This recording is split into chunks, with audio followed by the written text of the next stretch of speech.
Ancaman debt collector pinjaman online bukan pertama kali terjadi. Tidak hanya pada peminjam saja, teror bahkan juga dilakukan pada orang sekitar peminjam.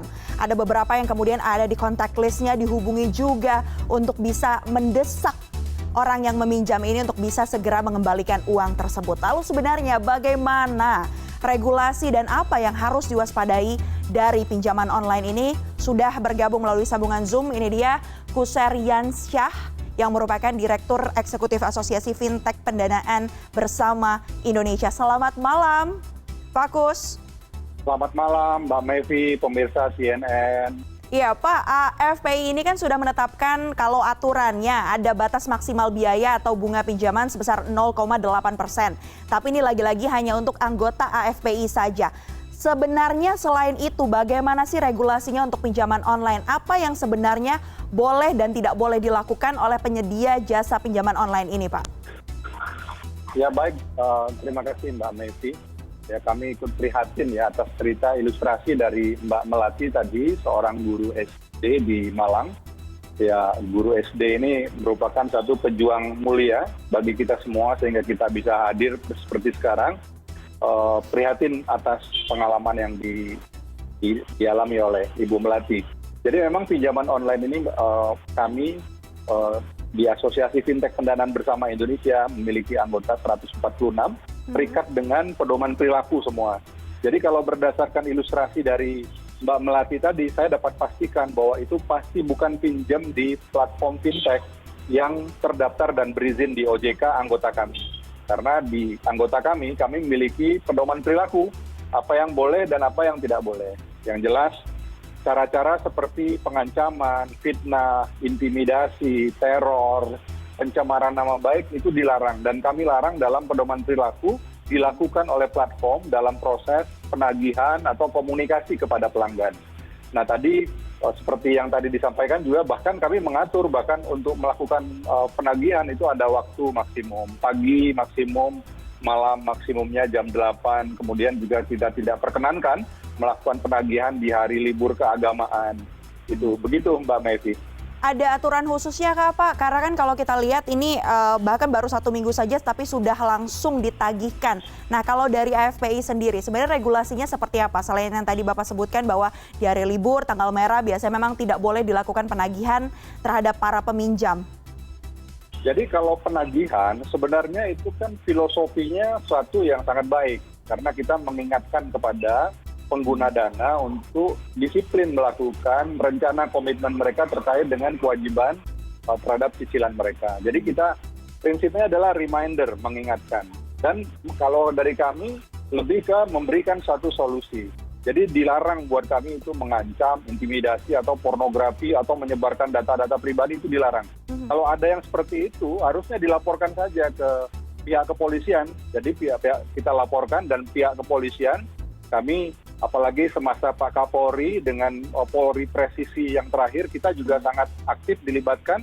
Penyidik Polri sudah aware dengan adanya case-case dari penagihan yang tidak beretika oleh pinjol-pinjol yang dapat kami pastikan itu dilakukan oleh pinjol yang ilegal, yang mereka berbisnis tapi mereka tidak mengikuti aturan-aturan dari regulator, dari OJK, kemudian dari aturan-aturan terkait dengan pembayaran dan lain-lain. Oke. Itu. Pak Kus tadi menyebutkan bahwa ketika pihak dari pemberi layanan pinjaman online ini bisa mengakses data, itu berarti sudah dipastikan bahwa itu termasuk dalam pinjol ilegal ya Pak ya? Karena kan seperti yang disampaikan oleh Mbak Melati tadi di awal bahwa kadang-kadang ada banyak sekali terms and conditions yang memang sebenarnya ada di sana, tapi sebagai pihak peminjam itu biasanya agree saja gitu Pak. Itu berarti tapi bisa dipastikan bahwa ketika kemudian data bisa diakses, itu artinya pinjaman online itu masuk dalam kategori ilegal ya Pak?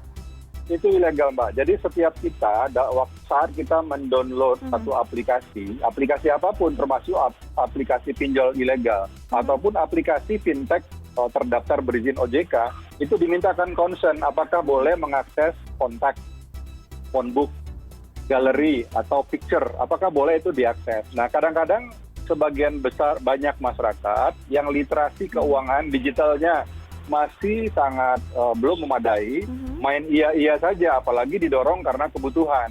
Padahal ketika semua data tadi yang ada di device diupload ke server mereka. Nah, bagi kami, saya dapat pastikan bahwa itu bukan anggota kami, karena anggota kami fintech terdaftar berizin di OJK hanya boleh mengakses 3 hal: kamera untuk selfie, mikrofon untuk verifikasi dan konfirmasi, dan location untuk mengetahui posisi dari pengguna, posisi rumahnya, posisi kantornya, sehingga kita bisa tracking lokasi rumah dan kantornya. Nah, itu bisa dipastikan. Jadi tolong hati-hati saat melakukan download, itu ditanya apakah bisa akses semua. Ketika kita akses, kita katakan iya, maka semua data di device kita itu sudah dalam penguasaan dari pemilik aplikasi tersebut. Baik. Data, foto-foto, call log, WA log, ya, kemudian SMS log, semua diambil oleh mereka.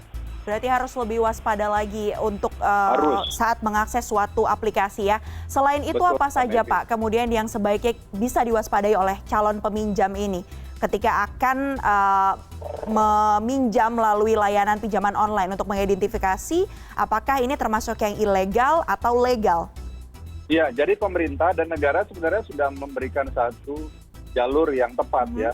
Jadi gunakan hanya fintech yang terdaftar atau berizin di OJK. Karena ketika berizin di OJK, mereka sudah komit untuk tunduk dengan aturan hukum, dengan peraturan perlindungan konsumen, dengan undang-undang yang terkait transaksi elektronik, undang-undang pidana perdata, kita sudah tunduk di sana. Sehingga kalau kita melanggar hal tersebut, ada resiko izin kita dicabut oleh OJK. Jadi kita nggak akan mungkin melanggar karena ada resiko dicabut oleh regulator. Sudah ngurus izin fintechnya sulit, ya nggak mungkin kita melanggar hal-hal yang seperti melanggar hukum sehingga izin kita dicabut oleh OJK. Jadi pilihlah fintech yang terdaftar berizin di OJK. Caranya bagaimana? Bisa akses di website OJK, ojk.go.id. Di situ ada daftar fintech terdaftar berizin OJK. Atau kalau lebih mau memastikan, bisa juga akses di website kami, afpi.or.id. Di situ bisa dilihat jumlah anggota kami, di situ ada logonya, tinggal dipencet logonya akan terhubung dengan website ataupun aplikasi resmi mereka. Okay. Nah, ini yang harus dihindari, dan jangan sampai yang kedua juga kami mengharapkan juga seluruh pengguna itu aware bahwa betul-betul menggunakan itu hanya untuk keperluan yang urgent, ya, untuk keperluan yang punya impact personal yang tinggi, dan juga untuk kepentingan yang produktif, ya, dan juga tentunya jangan sampai kemampuan untuk membayar itu kita nggak ada. Kalau kita mau pinjam, kita harus pastikan kita punya spare dana yang bisa kita lakukan untuk pembayaran secara rutin. Begitu, Mbak Mevri. Pak Kus, mungkin boleh ditegaskan sekali lagi karakteristik dari fintech yang kemudian legal atau berada di bawah AFPI ini, selain nama-namanya bisa dicek tadi, apalagi Pak karakteristiknya? Di antaranya kalau tadi di awal kan bunganya tidak boleh lebih dari 0,8%, lalu apalagi Pak? Mungkin bisa diingatkan. Bunganya tidak boleh 0,8% dan tidak boleh, kita ada batasan maksimum. Dan juga pengenaan denda atau penalti itu maksimum 100%. Kalau kita katakanlah pinjam 1 juta, seberapa lama pun terlambatnya kita, maksimum itu fintech hanya menagihkan 2 juta. Jadi kalau dengan ilustrasi yang disampaikan oleh Mbak Melati tadi, pinjam 1 juta, 2 juta, kemudian tagihannya 24 juta, kami dapat pastikan itu bukan anggota kami dan bukan fintech yang berizin atau terdaftar di OJK.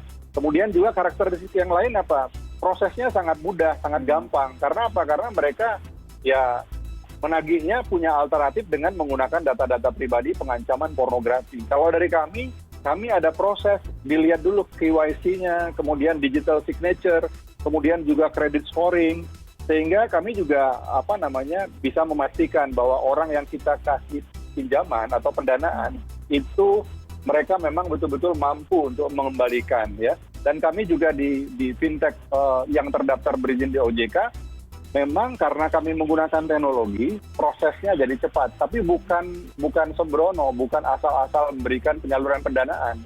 Kami punya credit scoring, proses kami cepat dalam memberikan approval dan cepat juga dalam menolak. Ya, approvalnya juga nggak banyak, paling ya sekitar 30-40% saja. Baik, Pak Kus, tapi kalau kita lihat memang biasanya orang memilih untuk meminjam secara online ini artinya sudah terdesak, mungkin tidak punya akses ke bank dan sebagainya begitu, hingga akhirnya kadang-kadang ia pun ya apa yang ada di depan mata, tawaran yang ada kemudian bisa digunakan gitu. Nah, sejauh ini faktanya kan memang masih banyak juga pinjol-pinjol ilegal yang tersebar di luar sana. Sejauh ini apa sih Pak Kus kendalanya untuk bisa mengatur hal tersebut ya? Mungkin memang karena bukan di bawahnya AFPI begitu. Ya. Selanjutnya apa harapannya kepada OJK nih untuk bisa bersama-sama berkolaborasi menindak tegas penyedia pinjol ilegal ini agar tidak ada lagi korban-korban peminjam yang sudah jatuh tertimpa tangga?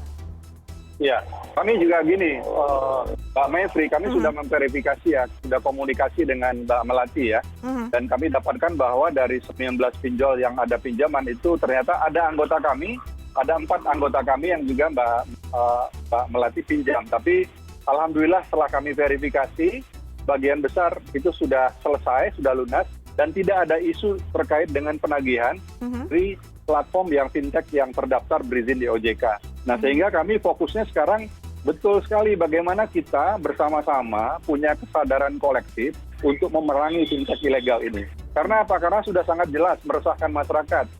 Masyarakat jadi pinjam di banyak tempat ya. Kalau di fintech terdaftar di OJK kami sudah bisa lihat maksimum orang itu pada saat dia mengajukan pinjaman, platform cek dulu dia udah punya pinjaman di mana. Ya biasanya maksimum 3-4 yang masih aktif masih bisa, tapi itu pun maksimum. Kebanyakan kalau sudah ada pinjaman di tempat lain, ya dia akan menunda untuk diberikan pinjaman yang baru. Nah, bagaimana kita katakanlah mencegah, menghentikan, membendung operasional fintech atau pinjol ilegal ini? Pertama, ya kami sudah koordinasi dan komunikasi ya dengan kepolisian juga bagaimana melakukan penindakan terhadap praktek-praktek pinjaman yang melakukan penagihan dengan kasar ya, berbunga tinggi. Nah, ini juga bagaimana kita aktif. Kemudian yang kedua, memang kami juga bersama dengan OJK di Kementerian Perekonomian sedang dalam proses bagaimana unsur fintech ini masuk dalam undang-undang sehingga aparat kepolisian bisa menindak sekira ada praktek pinjol ilegal yang tidak berizin OJK, maka polisi nggak usah nunggu laporan, sudah langsung melakukan pemeriksaan dan penangkapan terhadap pelaku pinjol ilegal itu. Nah, kami sedang mengusulkan agar hanya fintech yang berizin di OJK saja yang bisa melakukan OJK ataupun fintech yang berizin Bank Indonesia ya, yang bisa melakukan praktek fintech ataupun microfinancing di Indonesia. Di luar itu kita anggap ilegal dan melawan hukum. Nah, itu yang kita sedang lakukan dan kita mudah-mudahan ini bisa didengarkan oleh regulator dan pemerintah sehingga isu pinjol ilegal yang sangat meresahkan masyarakat ini segera bisa kita banyak kurangi kalau didukung dengan undang-undang. Baik, terima kasih banyak Pak Kus Heriansyah yang merupakan Direktur Eksekutif Asosiasi Fintech Pendanaan Bersama Indonesia atas pencerahannya. Tadi sudah memaparkan secara lengkap. Terima kasih banyak Pak atas waktunya. Terima kasih Mbak Mevri, terima kasih pemirsa CNN, terima kasih.